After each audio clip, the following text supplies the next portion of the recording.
नमस्ते बेटा, good morning. कैसे हो आप? देखो बेटा, हमने पहला जो चैप्टर पढ़ा था उसमें हमने बात की थी विज्ञप्ति की। विज्ञप्ति किसे कहते हैं, विज्ञप्ति की आवश्यक शर्तें कौन कौन सी होती हैं। आज हम बात करेंगे निविदा। अपना जो सेकंड पार्ट है वो कौन सा होगा? निविदा। देखो, निविदा किसे कहते हैं, निविदा की आवश्यक शर्तें क्या होती हैं, आज हम उसकी चर्चा करेंगे। यहाँ पे देखो, पहले तो हम सामान्य परिचय कह दो, आप चाहे इसकी परिभाषा कह दो। पहले तो हमें यह पता होना चाहिए कि निविदा होती क्या है, निविदा का मतलब क्या होता है।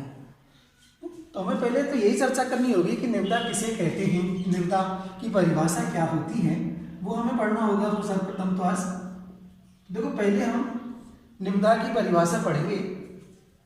क्या परिभाषा होती है? देखो, निविदा की सरकारी या गैर सरकारी, मैंने आपको इसकी विज्ञप्ति में ही बताया था कि सरकारी हो या चाहे गैर सरकारी था, निजी संस्थान हो, सरकारी या गैर सरकारी,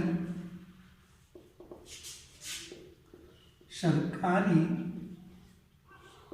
या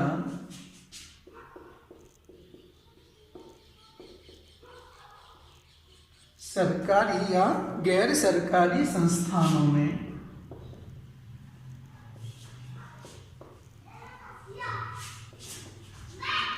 गैर सरकारी संस्थानों में सामान की आपूर्ति, सामान की आपूर्ति, सामान की आपूर्ति, निर्माण मरम्मत, निर्माण मरम्मत, निर्माण मरम्मत आदि कार्य कराने हेतु, आदि कार्य कराने हेतु, आदि कार्य कराने हेतु कार्य करने में सक्षम व्यक्तियों, कार्य करने में सक्षम, कार्य करने में सक्षम व्यक्तियों, कार्य करने में सक्षम व्यक्तियों या प्रतिष्ठानों, या प्रतिष्ठानों या फर्मों, या फर्मों को आमंत्रित करने के लिए, फर्मों को आमंत्रित करने के लिए, आमंत्रित करने के लिए समाचार पत्रों में निविदा प्रकाशित की जाती है।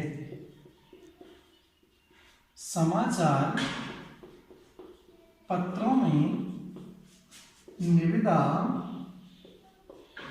प्रकाशित की जाती है, निविदा प्रकाशित की जाती है। तो ये हमें समझ, निविदा ऐसे मानो आप नीलामी, निविदा का जो अर्थ होता है वो क्या होता है? नीलामी। देखो, सरकारी या गैर सरकारी संस्थानों में सामान की आपूर्ति, निर्माण मरम्मत आदि कार्य कराने हेतु कार्य करने में सक्षम व्यक्तियों या प्रतिष्ठानों या फर्मों को आमंत्रित करने के लिए समाचार पत्रों में निविदा प्रकाशित की जाती है। अब देखो, निविदा के जो प्रकार होते हैं, निविदा 3 प्रकार की होती है। निविदा कितने प्रकार की होती है? 3 प्रकार की। तो आप लिख सकते हो निविदा के प्रकार, निविदा के प्रकार। अगर हम निविदा के प्रकारों की बात करें तो कितने प्रकार की होती है? मुख्यतः 3 प्रकार की। देखो, वैसे 2 प्रकार की पढ़ी जाती है, खासकर तो जिनमें हम पढ़ते हैं, खुली निविदा होती है और सीमित निविदा होती है, लेकिन हम 3 प्रकार की पढ़ेंगे यहाँ पे। निविदा के प्रकार, 3 प्रकार की निविदा होती है। नंबर 1 देखो, सीमित निविदा, सीमित निविदा, खुली निविदा, खुली निविदा और अल्पकालीन निविदा, अल्पकालीन निविदा। तीन प्रकार की निविदा होती है। निविदा की अगर प्रकार की बात करें, देखो यहाँ पे हमने इसकी परिभाषा पढ़ी है निविदा की, कि निविदा किसे कहा जाता है, ये हमने परिभाषा पढ़ी। नीचे हमने बात की है, परिभाषा हमने पढ़ा, सरकारी या गैर सरकारी संस्थानों में सामान की आपूर्ति, निर्माण, मरम्मत आदि कार्य कराने हेतु कार्य करने में सक्षम व्यक्तियों या प्रतिष्ठानों या फर्मों को आमंत्रित करने के लिए समाचार पत्रों में निविदा प्रकाशित की जाती है। तो निविदा के कितने प्रकार होते हैं? तीन। सीमित निविदा होती है, खुली निविदा होती है, अल्पकालीन निविदा होती है। देखो जो सीमित जो निविदा होती है, ऐसे सीमित निविदा में जो राशि संख्या होती है अर्थात राशि जो होती है उसकी 2 लाख से 3 लाख रुपए होती है। इसमें 2 लाख से 3 लाख रुपए, 2 लाख से 3 लाख रुपए तक की होती है सीमित निविदा में, जो रुपयों की जो होती है कीमत। और जो खुली निविदा होती है उसमें 3 से 10 लाख होती है। खुली निविदा में 3 लाख से 10 लाख रुपए तक की होती है। और जो अल्पकालीन जो निविदाएं होती हैं, अल्पकालीन निविदाओं में कोई निश्चित रुपये की धनराशि नहीं होती है। अब देखो हमने यहाँ पे प्रकार पढ़े निविदा के 3 प्रकार में, सीमित निविदा, खुली निविदा और अल्पकालीन निविदा। अब देखो हम बात करते हैं कि निविदा का प्रारूप क्या होता है या निविदा की आवश्यक शर्तें क्या होती हैं। अब देखो हम बात करते हैं निविदा की आवश्यक शर्तों की।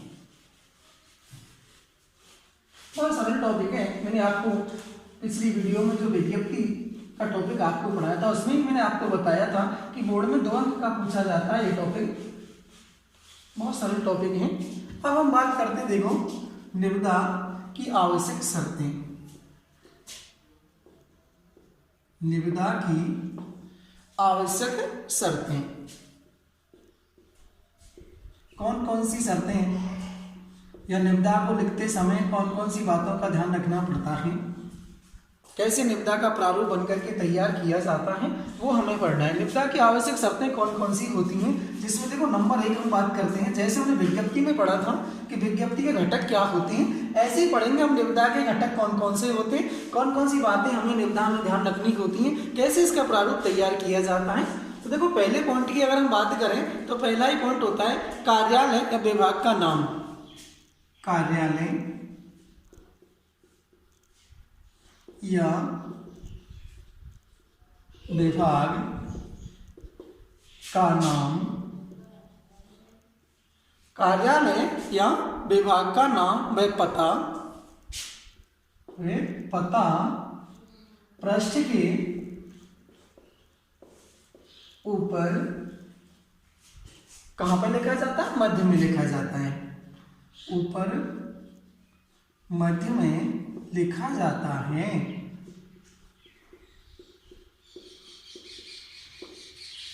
पहला पॉइंट हमें ध्यान रखना है, जब भी हम निविदा लिखते हैं तो निविदा का प्रारूप जब बनाते हैं सर्वप्रथम हमें ध्यान रखना है कार्यालय या विभाग का नाम और जो पता होता है वो पृष्ठ के ऊपर मध्य में लिखा जाता है। जैसे ये आपका पृष्ठ है, इस पृष्ठ के ऊपर बीच में सर्वप्रथम क्या लिखेंगे? जहां से निविदा जारी की जा रही है उस कार्यालय विभाग का नाम पृष्ठ में पन्ने पे बीच में लिखा जाएगा, सबसे ऊपर। दूसरे पॉइंट की बात करें हम, पृष्ठ के बाईं ओर जो पृष्ठ होता है अपना, ये जैसे मान लो पृष्ठ है, इसके बाईं ओर, इसके नीचे जो कार्यालय पता नाम लिखा है उसके नीचे बाईं ओर क्या लिखा जाएगा? पत्रांक संख्या। पृष्ठ के बाईं ओर नीचे, पृष्ठ के बाईं ओर नीचे, पृष्ठ है जो इसके बाईं ओर नीचे क्या लिखा जाएगा? पंक्ति में पत्रावली या पत्रांक लिखा जाता है। पृष्ठ के बाईं ओर नीचे पत्रांक लिखा जाता है। ये नियम हमें ध्यान रखने हैं ताकि हमें सुविधा रहेगी कि हमें पता रहेगा कि निविदा जो लिखी जाएगी उसमें कौन कौन से बिंदु हमें बनाने होंगे, तो इसलिए हम आपको यहाँ पे बता रहे हैं। नंबर 3 की बात करें तो उसी लाइन में, उसी पंक्ति में जिसमें आपने पत्रांक संख्या लिखी है ना, उसी पंक्ति में आगे दाईं तरफ उसी पृष्ठ के दाईं ओर क्या लिखा जाएगा? उसी पंक्ति में दिनांक लिखते हैं। पृष्ठ के दाईं ओर उसी पंक्ति में, उसी पंक्ति में दिनांक लिखा जाता है।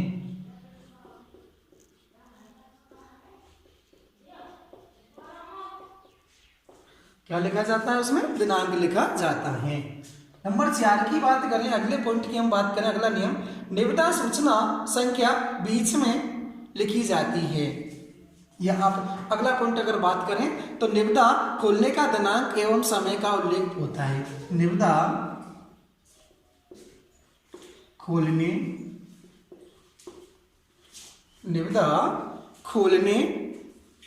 का दिनांक, निविदा खोलने का दिनांक व समय लिखा जाता है, लिखा जाता है। अगले पॉइंट की अगर हम बात करें, देखो अगला नियम हमें क्या ध्यान रखना होगा, कार्य व खर्च होने वाली अनुमानित राशि का भी हमें उल्लेख करना होता है, या आप इसको ऐसे कह सकते हो, निविदा सूचना संख्या बीच में सन भी लिखा जाता है। जब आप अगला पॉइंट चाहो तो दूसरा पॉइंट बना सकते हो, इसमें धरोहर राशि एवं उसमें जमा करवाने की प्रक्रिया का उल्लेख होता है। धरोहर राशि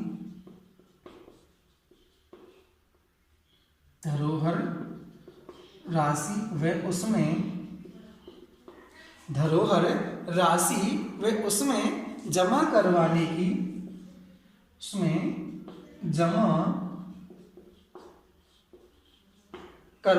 की, प्रक्रिया का उल्लेख होता है,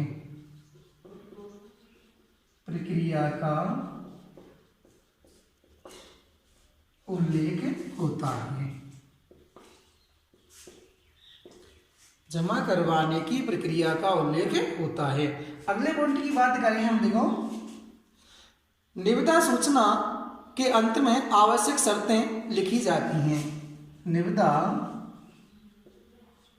सूचना के अंत में आवश्यक शर्तें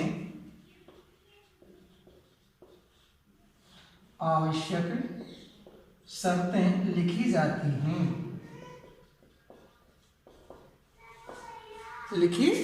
हैं। अगला नियम अगर हम बात करें, देखो 7वें नियम की बात करें तो क्या पढ़ेंगे, निविदा सूचना के अंत में, अर्थात ऐसे कह दो, निविदा सूचना जारी करने वाले का पद का उल्लेख किया जाता है। निविदा जारी करने वाले के पद का उल्लेख किया जाता है। जारी करने वाले के पद का उल्लेख किया जाता है। देखो अगले पॉइंट की बात करें हम, अगला पॉइंट अपना होगा जो, देखो ये ध्यान रखने वाली बात है, इससे हमें सुविधा रहेगी निविदा लिखते समय। उसका जो प्रारूप हम बना के तैयार करेंगे उसमें हमें कौन कौन से पॉइंट बनाने होंगे, इसका हमें ध्यान रखना होगा। देखो अब हम अगले पॉइंट की बात करें, जैसे मान लो अगला पॉइंट है अपना, अगले पॉइंट की बात करें, समय, या आप ऐसे कह दो राज्य सरकार के कार्यालयों द्वारा, राज्य सरकार के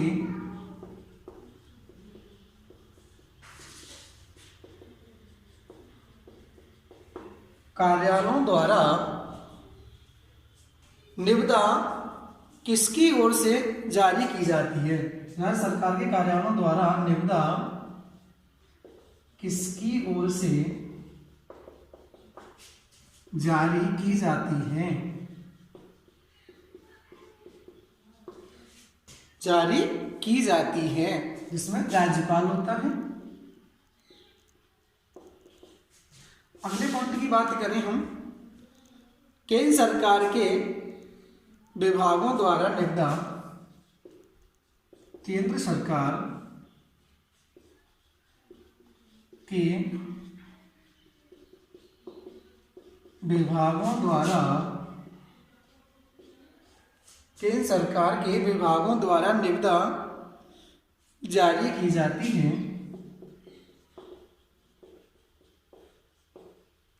इसमें कौन होता है? राष्ट्रपति। राष्ट्रपति का ध्यान रखना हमें उसमें होता है। अगले 10वें पॉइंट की अगर हम बात कर दें, ये 10वां पॉइंट में बना देते हैं इसमें, निविदा को रद्द करने का अधिकार अधो हस्ताक्षरकर्ता के पास होता है। निविदा को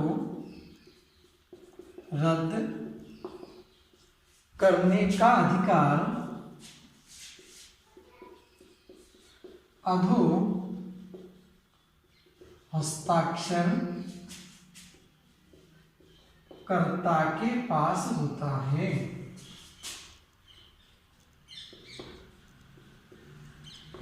अधो हस्ताक्षरकर्ता के पास में होता है। तो ये थी बेटा निविदा की हमारी आवश्यक शर्तें, निविदा के नियम, निविदा का प्रारूप जो हमने पढ़ा उसमें कौन कौन सी बातें ध्यान रखनी होती हैं। अब देखो हम बात करेंगे निविदा किस प्रकार से लिखी जाती है, निविदा उसकी हम चर्चा करते हैं। देखो निविदा किस प्रकार लिखी जाती है, मैं आपको निविदा का प्रारूप भी बना के बताऊंगा। जो पॉइंट हमने ये लिखे इन पॉइंट, ये पॉइंट हमारे किस प्रकार से एक निविदा के प्रारूप में काम आते हैं उसकी हम चर्चा करते हैं बेटा, और इसकी चर्चा हम करेंगे देखो अगली वीडियो में। इसमें मैंने आपको निविदा की परिभाषा बताई, निविदा के नियम हमने पढ़े। अब हम निविदा का प्रारूप तैयार करेंगे और किस प्रकार से निविदा लिखी जाती है वो मैं आपको अगली वीडियो में बताऊंगा। धन्यवाद भैया।